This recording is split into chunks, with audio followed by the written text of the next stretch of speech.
आदिवासींची दारू 1,00,000 रुपये लिटर.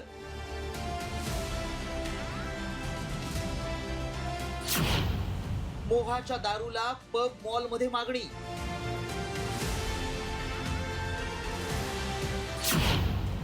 आदिवासींची दारू ठरली जागतिक ब्रँड.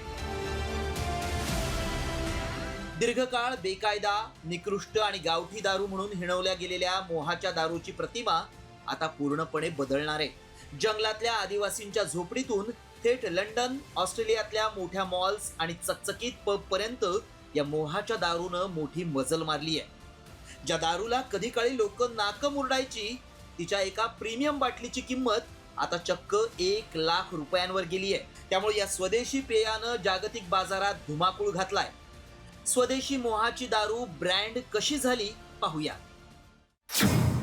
ब्रिटिशांनी धोकादायक घोषित केलेली स्वदेशी मोहाची दारू आता आंतरराष्ट्रीय स्तरावर प्रीमियम ब्रँड ठरली आहे. साऊथ सीज डिस्टलरीजनं लॉन्च केलेल्या मोहाच्या स्पिरिटच्या एका प्रीमियम बाटलीची किंमत 1,20,000 रुपये इतकी आहे. मोहाच्या दारूला आता जागतिक स्तरावर व्हाईट स्पिरिट म्हणून ओळख आहे.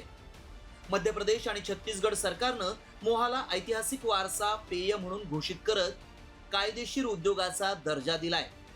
कमर्शियल उत्पादनामुळे जंगलात फुलं गोळा करणाऱ्या आदिवासी महिलांना आणि स्थानिक रोजगाराला याचा फायदा होणार आहे. आणि म्हणूनच मध्य प्रदेश आणि छत्तीसगड सरकारनं मोहाच्या दारूला चक्क हेरिटेज लिकर म्हणजेच ऐतिहासिक वारसा पेयाचा दर्जा दिलाय. या कमर्शियल उत्पादनामुळे जंगलात फुलं गोळा करणाऱ्या आदिवासी महिलांना आणि स्थानिक रोजगाराला मोठा आर्थिक हातभार लागत असून आदिवासींची अर्थव्यवस्था सुधारतीये. त्यामुळं ज्या मोहाला ब्रिटिशांनी बंदीच्या बेडीत अडकवलं होतं, तेच पेय आज भारताची नवी आंतरराष्ट्रीय ओळख बनतंय. जंगलातील आदिवासींच्या हाताला काम आणि जागतिक बाजारात 1,00,000चा दाम मिळवून देणारी ही मोहाची दारू खऱ्या अर्थानं आंतरराष्ट्रीय ब्रँड ठरतीये. रिपोर्ट साम टीव्ही न्यूज.